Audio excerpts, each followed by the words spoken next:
Sut mae datblygu amrywiaeth o sgiliau darllen yn rhoi'r hyder i blant allu cyfathrebu'n effeithiol, mynegu eu hunain ar lafar, a rhoi'r awch a'r awydd iddynt i siarad Cymraeg. Dyna yw ein bwriad. Dyma'n taith ni. Un o flaenoriaethau'r ysgol eleni yw datblygu sgiliau darllen y disgyblion. Y sgiliau hanfodol yma sydd yn bwysig ar gyfer popeth mewn bywyd. Fe sylweddolom fod yna ddiffyg hyder wrth ddarllen yn glir ac yn hyderus o flaen cynulleidfa. Bod geirfa'r plant yn gyfyng ar adegau, ac nad oedd ganddynt y sgiliau hanfodol i ddeall, esbonio a darllen rhwng y llinellau. Diffyg hyder i ddefnyddio'r hyn maent wedi ei ddarllen i bwrpas arall. Felly, roedd yn rhaid i ni weithredu yn syth. Blaenoriaeth arall wrth gwrs oedd datblygu Llafaredd y disgyblion, sef rhoi y sgiliau iddynt allu chwarae rôl yn hyderus, ynganu'n glir, mynegu barn, esbonio a rhesymu, a hynny oll yn yr iaith Gymraeg. Ein cam cyntaf yn y daith oedd cryfhau y cyswllt rhwng yr ysgol a'r cartref, mwyn i bawb rannu'r un neges, sef pa mor bwysig oedd datblygu sgiliau darllen a siarad ar gyfer popeth mewn bywyd. Y peth cyntaf a wnaethom oedd gwahodd yr rhieni i fore agored i gyflwyno ein blaenoriaethau. Fe oedd blwyddyn 6 ati i greu ffilm fer a bachog yn egluro ein trefn darllen dyddiol, a'r hyn sydd yn ddisgwyliadwy yn Ysgol Pen-y-bryn, sef testun ar ddydd Llun i fynd adref, y plant i ymarfer, ailadrodd ac ymarfer bob nos, ac yna ein bod yn mesur ei dealltwriaeth a'i rhugylder ar ddydd Gwener. Mae hyn yn digwydd yn wythnosol o flwyddyn 3 i flwyddyn 6, ac yn sicr mae wedi profi yn llwyddiant mawr. Dyma i chi flas o'r fideo a gafodd y rhieni yn y bore agored. Dyma drefn darllen Ysgol Pen-y-bryn. Bydd eich plentyn yn derbyn testun darllen ar ddydd Llun i ddod adref. Bydd disgwyl eich plentyn ymarfer darllen y testun yna am o leiaf 10 munud ar ddydd Llun, dydd Mawrth, dydd Mercher a dydd Iau. Ymarfer, ailadrodd ac ymarfer.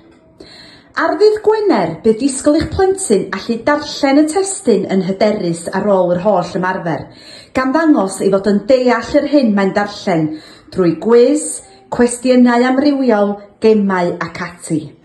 Bydd fy'n hyder yn cynyddu herwydd fy mod yn deall y gwaith. Byddaf yn teimlo yn rhan o'r dosbarth. Byddaf yn hapusach ac yn teimlo'n falch fy mod yn gallu gwneud bob dim. Byddaf yn gallu dysgu geiriau newydd ac yn gallu siarad ac ysgrifennu mewn iaith dda. Bydd fy sillafu yn gwella. Byddaf yn fwy tebygol o lwyddo ym mhob pwnc. Bydd gen i fwy o siawns gael swydd da yn y dyfodol. Byddaf yn llwyddo, does dim dwy waith amdani. Felly, gofynnwn yn garedig i ni gyd gydweithio efo'n gilydd mwyn datblygiad eich plentyn. A sicrhau bod y plant yn dod yn darllenwyr hapus, hyderus a llwyddiannus.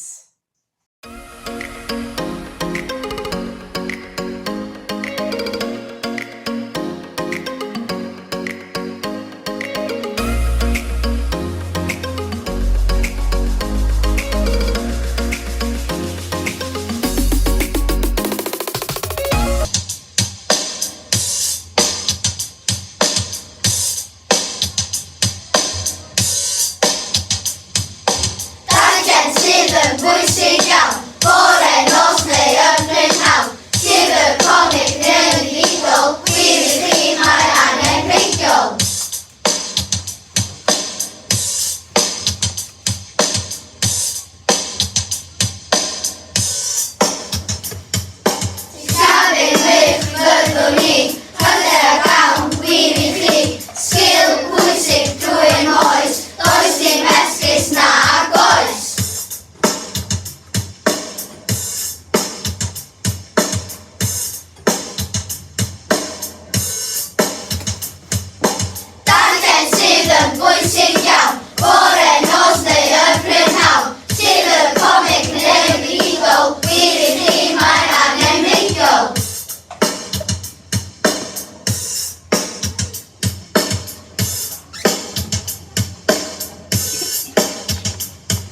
Sillafu'n wych fyddwn ni, hyder ag am wir I chi.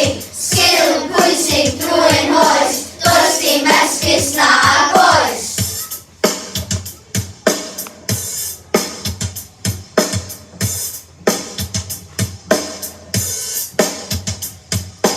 Darllen sydd yn bwysig iawn, bore nos neu yn brynhawn. Llyfr comic neu'n ddigidol, wir I chi mae angenrheidiol.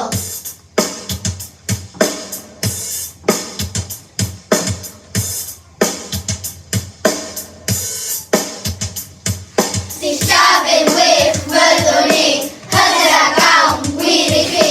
Sgil yn pwysig drwy'n oes, does dim esgus na ag oes.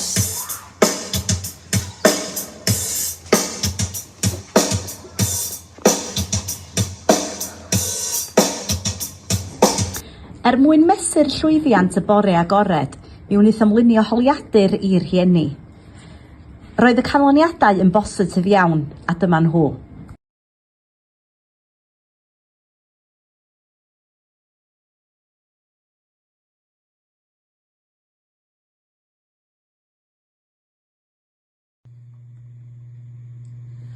Mae sesiynau darllen 40 munud yn digwydd yn ddyddiol ym Pen-y-bryn ers blynyddoedd maith. Ond ers dyfodiad y camau cynnydd, roedd angen miniogi ac ail-edrych ar pa sgiliau oedd yn cael ei datblygu o ran y darllen a'r Llafaredd. Felly dyma greu cymeriad newydd, cymeriad sy'n crynhoi'r holl sgiliau, cymeriad sydd yn gallu cael ei ddefnyddio ar draws yr holl feysydd dysgu. Ond y bwysicach, cymeriad a oedd yn apelio at blant. A dyma fo, draig Pen-y-bryn. D am deall y testun. R am resymu a ragfynegu. A am adalw. I am is-themau a is-benawd. G am geirfa. P am perfformio. E am esbonio. N am nodweddion.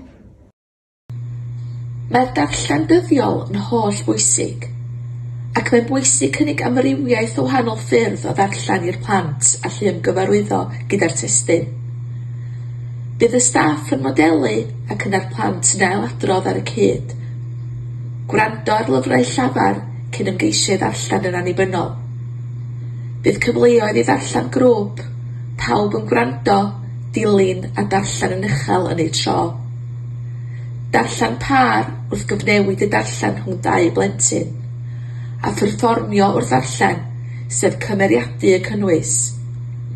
Y prif beth yw cynnig amrywiaeth mwyn ennyn diddordeb a brwdfrydedd.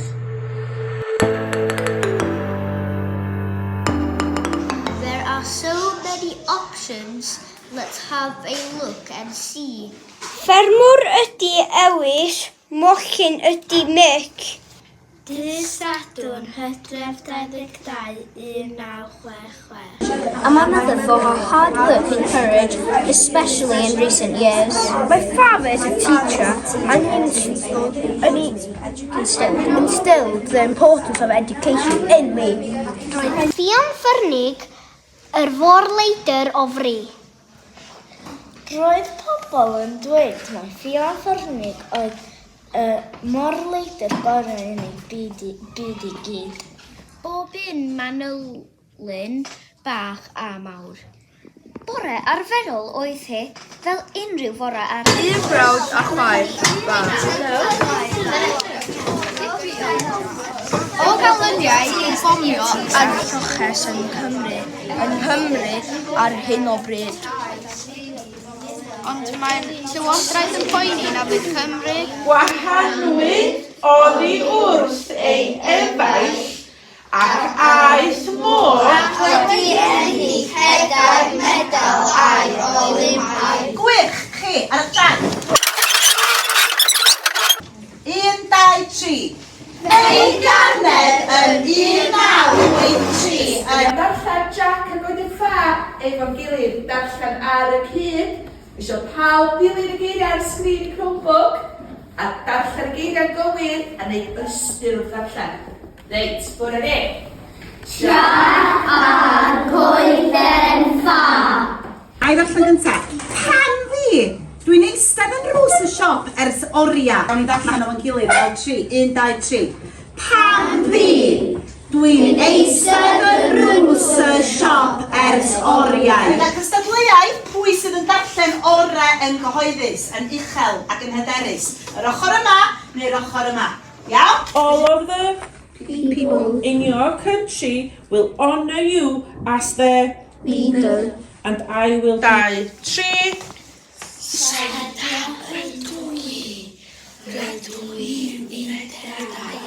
Reit, dyna ddeudwan pai corbyd symudiadau i ddweud stori Jack a Coeden Ffa. Yn barod? Jack a Coeden Ffa. Un tro roedd bachgen o'r enw Jack. Dyma'r llyfr yma wan ar darllen cor llyfr llafar dydy. A bod o'n lyfr newydd, nawn ni'n wrando'r stori gyntaf, a gofyn bod yna eiriau newydd i ni ddysgu. Roedd Ffion Ffyrnig yn fôr leidr o fri. Roedd pobl yn dweud mai Ffion Ffyrnig oedd y môr leidr gorau yn y byd i gyd. Ffodir ydw i, a yn lloches coeliwch ni. Mynd o'r rhaid am oriau maith, tybed ble mae pen y daith.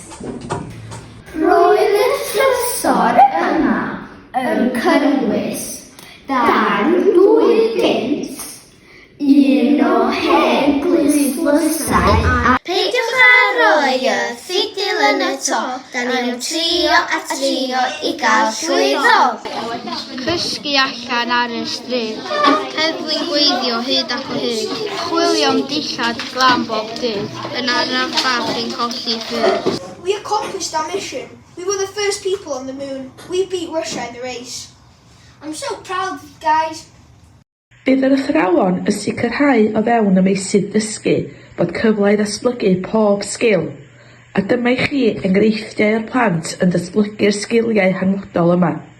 Dyma i chi enghreifftiau o ddraig Pen-y-bryn a'r waith.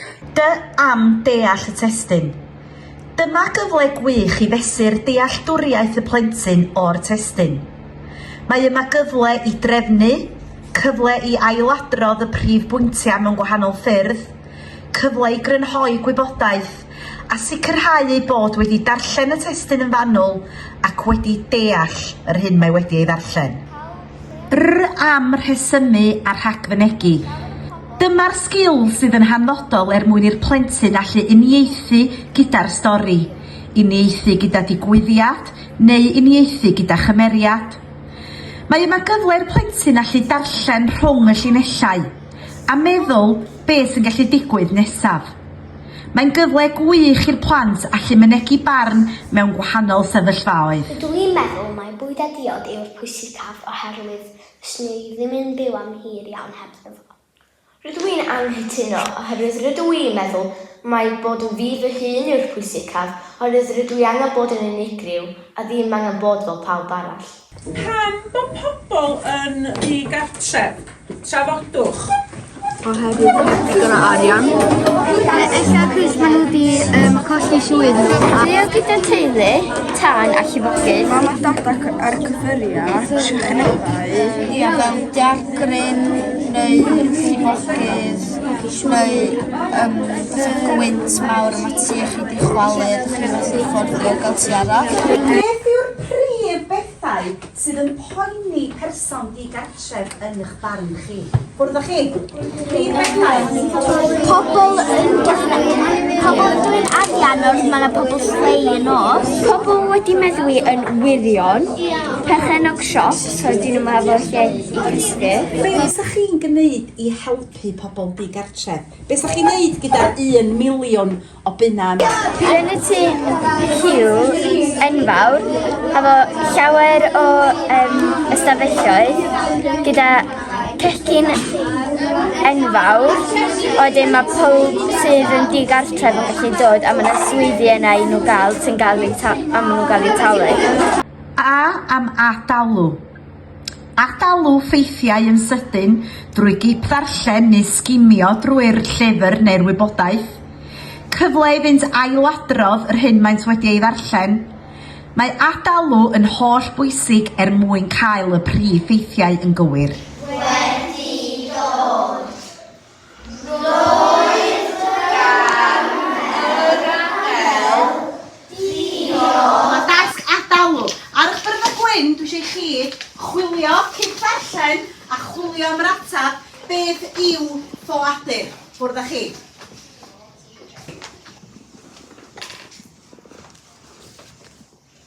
Mae'r atebion i gyd yn y testyn darllen. Dwi eisiau gweld y sgil adalw.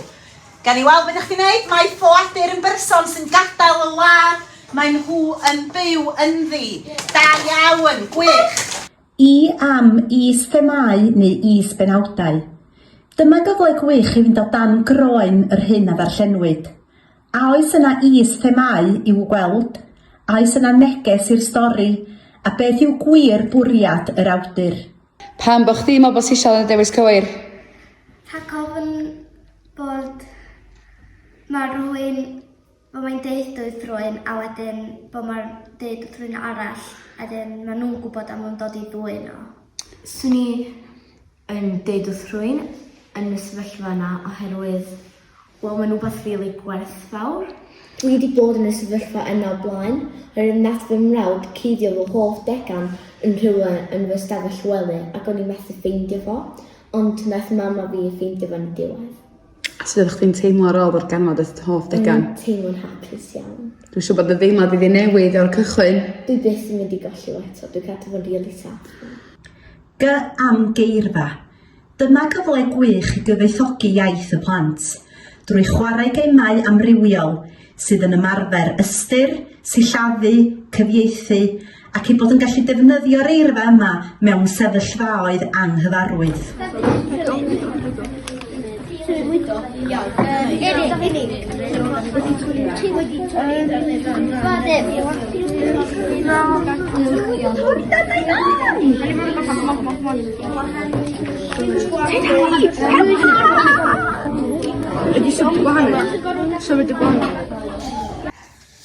Diolch. Shards. Mewn darna man. Shelter. Lloches. To eich ben. Rwla efo tor ar ei ffen. Lloches. A wedyn ar ôl i fod mynd. Chwthu fyny. A wedyn dod i myna dim mwy. Na.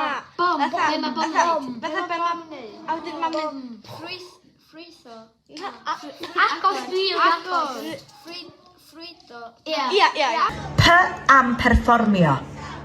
Mae'r sgil yma yn holl bwysig mwyn datblygu hyder y plentyn. Rhoi'r hyder iddo i allu darllen yn hyderus ar higil o flaen cynulleidfa mewn gwahanol sefyllfaoedd, enghraifft o flaen y dosbarth, mewn grŵp, yn y gwasanaeth a mewn cyngherdda. Mae'r perfformio yn allweddol mwyn i'r plentyn gael yr hyder i chwarae rôl, rhoi ei hunan yn esgidiau'r cymeriad. Mae perfformio yn elfen oll bwysig yma ym Pen-y-bryn. We've accomplished our mission. We were the first people on the moon. We beat Russia in the race. Yeah, I'm so proud of you guys. And I'm proud of you. How was it walking on the moon? I could feel the dust under my feet crunching as I walked in my heavy spacesuit. Yeah, it was so satisfying. Prynhawn da a chroeso i newyddion heddiw. Bore yma digwyddodd trychineb erchyll. Neidiodd Jack allan o'r gwpl a chymryd llygad a felyn.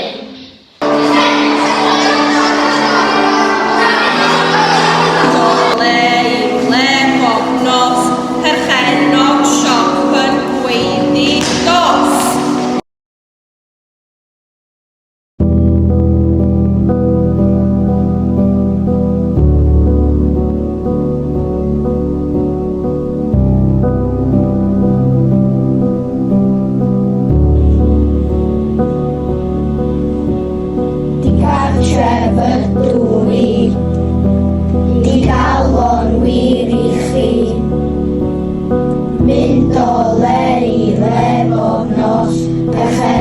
siop yn gweiddi dos.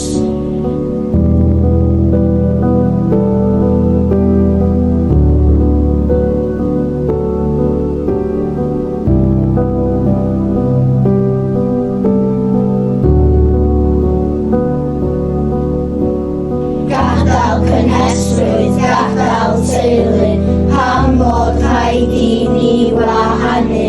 Pryd gai bwyd yn fy mol eto, torri calon dagair yn llifo.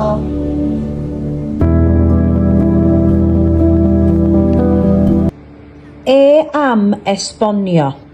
Yma mae'r cyfle i blant esbonio yr hyn maent wedi ei ddarllen. Cyfle iddynt ateb cwestiynau sy'n cychwyn gyda pwy, pam, beth, sut, ble, ac mae cyfle yma i ddarllen rhwng y llinellau ac i fynegu barn. Beth yw hawl? Pethau da chi'n ganwyd a pethau da chi fod i wneud. Rhywbeth mi gennych caniatad i'w wneud.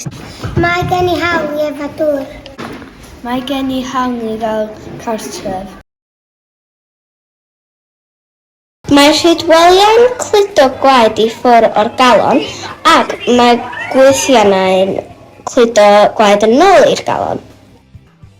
Y ddwy siambr uchaf yw'r artwm 10 a'r artwm 8. Maen nhw'n derbyn y gwaed sy'n mynd i mewn i'r galon. Wrth edrych ar y data, ddarllen data cyfrifiad fe o chi wedi sylwi.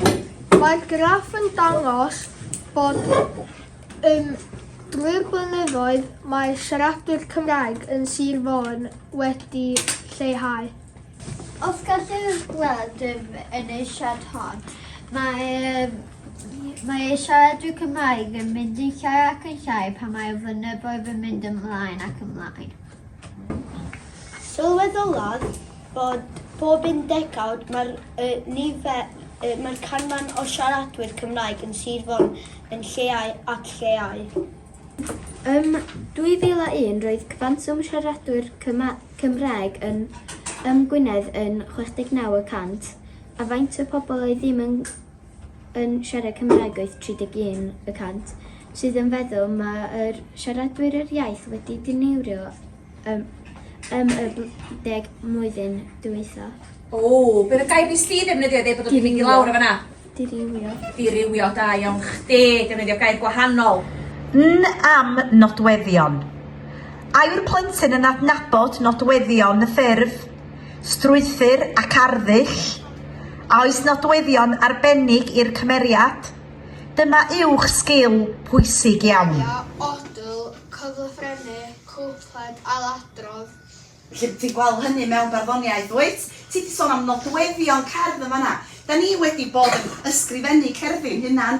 Be dwi am i chi wneud ydy, mae ganddo chi funud, a dwi am i chi draddod nodweddion y gerdd da chi wedi ysgrifennu. Mae ganddo chi funud, a dwi eisiau gweld chi'n defnyddio gymaint o derma da chi'n gallu i drin a thrafod eich cerdd chi. Chi'n barod? 1 munud yn cychwyn rwan. Ffwrdd â chi. Mae yna 8 cwpled, honsion, Midol, asdeiriad, gadael cartref, gadael teulu, sy'n odl fywyd, a wedyn mae lot o odlau. Ia, hapus a llon sy'n disgrifio fanna yn tefo cyflythranu yn bechod a breuddwydio. Cyflythranu yn fy a ffrindiau fanna. Ar fama hir hon. Ail adroedd, gadael cartref, gadael teulu. Mae hynna feddwl i wneud yr gair gadael cartref, gadael teulu yn sefyll allan, oherwydd mae o'n gair pwysig i deud y stori.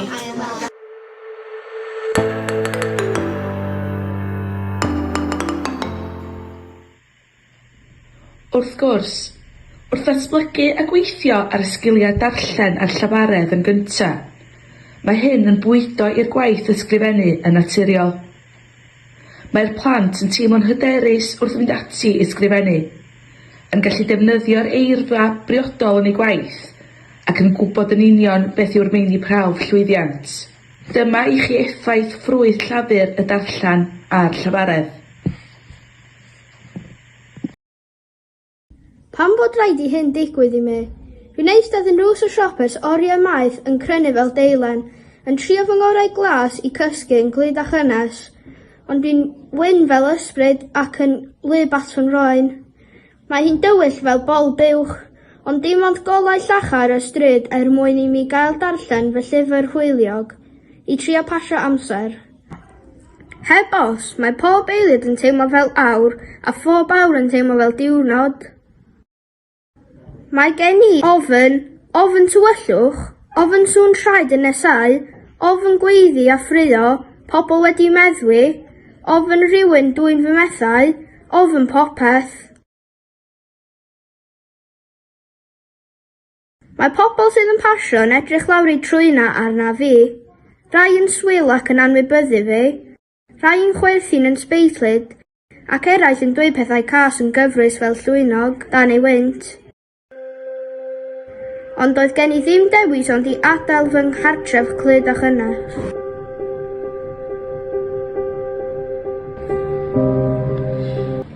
Mesur cynnydd. Sut ydy mam fynd ati i fesur cynnydd? Sut ydy mam weld os yw'r plant yn datblygu o ddydd i ddydd, ac os ydynt yn elwa ac yn cael bydd o'n cynllun draig Pen-y-bryn? Y ffordd orau o fesur cynnydd wrth gwrs yw'r asesu ffurfiannol. Yr hyn rydym yn ei weld a'i glywed bob dydd yn y dosbarthiadau. Gweld hyder y plant yn cynyddu, ei dealltwriaeth o'r testun a'i rhugylder. Ond wrth gwrs, mae asesu crynodol yn allweddol.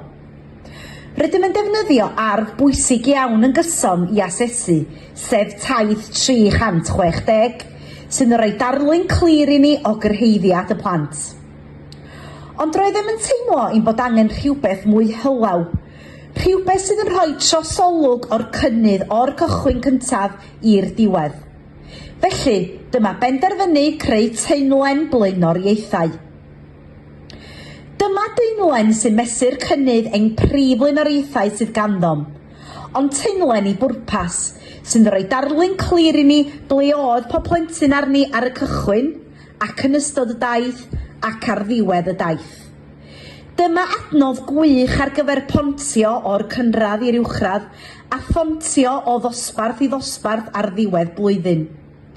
Ond yn bwysicach, rydym yn gallu gweld beth yw'r camau ymlaen. Pwy sydd angen ei adergedu a pha sgiliau sydd angen ei datblygu fwy yn y dyfodol agos. Gobeithio ei bod wedi rhoi darlun clir i chi o ein taith darllen a Llafaredd ni yn Ysgol Pen-y-bryn. Wrth gwrs, ni fydd y siwrne byth yn gorffen. Bydd y daith o ddatblygu sgiliau darllen a Llafaredd y Gymraeg yn blaenoriaeth gydol oes.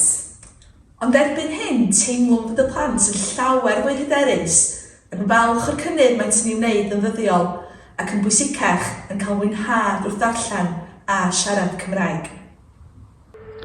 Mae'r gair olaf gan y plant, y beirniad gorau erioed, a dyma nhw. Mae'n helpu chdi efo addysg chi. Da chi gorfod gwybod sut i darllen i gallu cyflawni mewn swyddi gwahanol i sgwennu contract a falle. Da chi angen darllen i gwybod fel ffeithiau a falle.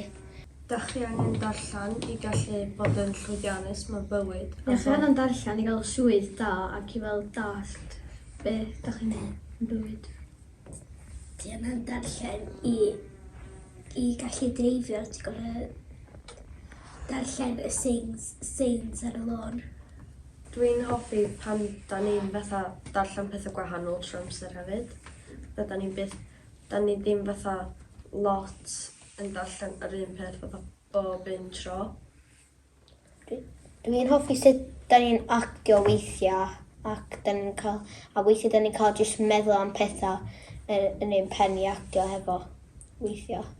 Dwi'n hoffi pan da ni'n chwarae gemau bingo ac da ni'n mynd ar Chromebooks ac yn chwarae Wordwall a falle.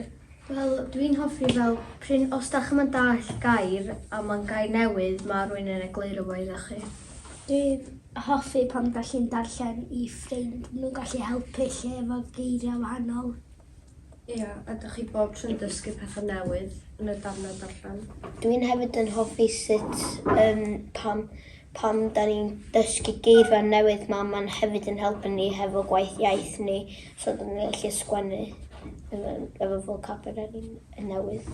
Dwi'n hoffi pan mae Miss Morgan Jones yn darllen o gynta, a dyn da ni'n gwybod be mae'r geiriau'n fod i bod, so da ni'n dallt o'n well neu stryglo fan eich hunain. Darllen bob nos efo teulu. Ie, bod da chi'n gallu darllen fatha bob cyfle pan da chi adra, da chi'n cael dod o llyfr adra, wedyn da chi'n cael darllen pan da chi eisiau, da chi'n ymarfer y sgiliau i darllen yn mwy dewr ac ti'n gallu darllen o well wedyn. Dysgu geirfa newydd yn y dosbarth. Mae'r darllen bob nos ag weithiau bob bora yn helpu darllen yn mwy hyderus ag gallu adnabod llyfrau a hoffi llyfrau mwy. Mae darllen efo ffrindiau a teulu bob nos a bora yn helpu. Darllen yn hefyd yn fel helpu efo fel, os da chi eisiau bod yn actio, da chi'n dallt i gyd o'r geiriau i bod yn actor a dweud nhw hefo fel amrywio llais a falle. Da ni'n gallu chwarae'r gemau a gwaith dosbarth ac helpu ni gwybod y geiriau well. Mynd i camau mwy heriol a reading eggs ag darllen co. Darllen testyn yr wythnos a llyfr darllen bob nos. Darllen mewn grŵp ag unigol yn y dosbarth. Be ydych chi'n meddwl o darllen co? Iwan? Helpu sgiliau darllen wella. Sut? Darllen llyfrau hawdd a mynd mwy anodd a wedyn anodd efo'r cam. Os oes ni'n gofyn i chi wan, rhwng 1 i 10, pa mor hyderus ydych chi'n teimlo am ddarllen o flaen gynulleidfa, o flaen pobl eraill, pa rif ydych chi roi i chi hunan a pam? Iwan? 9 allan o 10. Ti eitha hyderus, pam? Oherwydd bod dwi'n bach yn teimlo nerfus pryd o'n i'n newydd ddod i fyny a wedyn pryd dwi yma ers fatha 3 mis dwi'n dechrau mynd i fyny a fyny.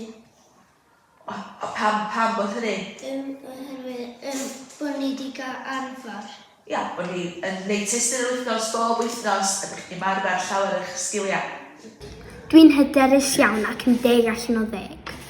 Dwi'n eitha hyderus 8 allan o 10 i fi. Dwi'n hyderus iawn ac yn 10 allan o 10. Mae'r gair olaf heddiw gan y 2 blentyn yma o flwyddyn 3. Mae'r 2 yma wedi gwneud cynnydd anhygoel gyda'i darllen, a dyma beth sydd ganddyn nhw i'w ddweud. Ydych chi'n teimlo bod eich darllen chi wedi gwella hogia? Yndan. Reit. Sut mae darllen chi wedi gwella? Ydych chi'n neud... Chick a quick melon. Oeddech chi'n neud chick a click melyn o blaen? Oes. A wedyn ni'n mynd o wei chick a quick pink. Felly yna chick a click Melyn, glas, gwyrdd, melyn, pink. A be ydych chi'n neud pan ydych chi'n neud gwaith chick a click? Gema.